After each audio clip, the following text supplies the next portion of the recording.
इस वीडियो में हम देखेंगे रिकव को सिस्टम पर कैसे इंस्टॉल किया जाता है और बिजी ईआरपी के साथ कैसे कनेक्ट किया जाता है। रिकव बिजी ईआरपी से ऑटोमेटिकली डेटा सिंक करता है, जिससे आउटस्टैंडिंग पेमेंट्स ट्रैक करना इजी हो जाता है और पेमेंट रिकवरी प्रोसेस काफी सिंपल और ऑर्गेनाइज्ड हो जाता है। तो चलिए रिकव इंस्टॉलेशन प्रोसेस स्टार्ट करते हैं। सबसे पहले मैं सेटअप फाइल पर क्लिक करती हूँ। क्लिक करते ही एक पॉपअप विंडो ओपन होती है, जहां दो ऑप्शंस दिखते हैं, इंस्टॉल फॉर मी ओनली और इंस्टॉल फॉर ऑल यूजर्स। यहां हमें install for all users select करना है। जैसे ही मैं इंस्टॉल फॉर ऑल यूजर्स पर क्लिक करती हूं, एक कंफर्मेशन पॉपअप आता है। इसके बाद जितने भी पॉपअप्स आते हैं, मुझे सिंपली नेक्स्ट पर क्लिक करते जाना है। मैं नेक्स्ट पर क्लिक करती हूँ और फिर इंस्टॉल बटन पर क्लिक करती हूँ। अब रिकव का सेटअप इंस्टॉल होना स्टार्ट हो जाता है। इंस्टॉलेशन कंप्लीट होने के बाद मुझे कंफर्मेशन मैसेज दिखाई देता है। रिकव को ओपन करने के लिए मैं फिनिश बटन पर क्लिक करती हूँ। फिनिश पर क्लिक करते ही रिकव लॉन्च हो जाता है। अब स्क्रीन पर रिकव का लॉगिन डैशबोर्ड विजिबल है।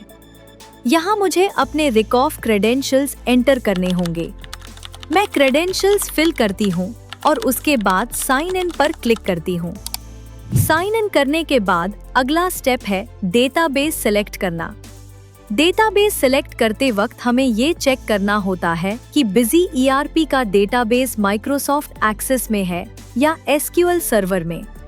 अभी मेरा डेटाबेस माइक्रोसॉफ्ट एक्सेस में स्टोर्ड है, इसलिए मैं यहाँ एक्सेस सेलेक्ट करती हूँ। अब मैं डेटाबेस फोल्डर सेलेक्ट करके उसे मैप कर देती हूँ। फोल्डर सेलेक्ट करने के बाद मैं फेच कंपनीज पर क्लिक करती हूँ। इसके बाद मुझे अपनी कंपनी सेलेक्ट करनी होती है। कंपनी सेलेक्ट करने के बाद मैं टेस्ट कनेक्शन पर क्लिक करती हूँ ताकि कनेक्शन वेरीफाई हो सके। कनेक्शन सक्सेसफुल होने के बाद मैं सेव एंड कंटिन्यू पर क्लिक करती हूँ। अब मेरे सामने रिकव का डैशबोर्ड ओपन हो चुका है।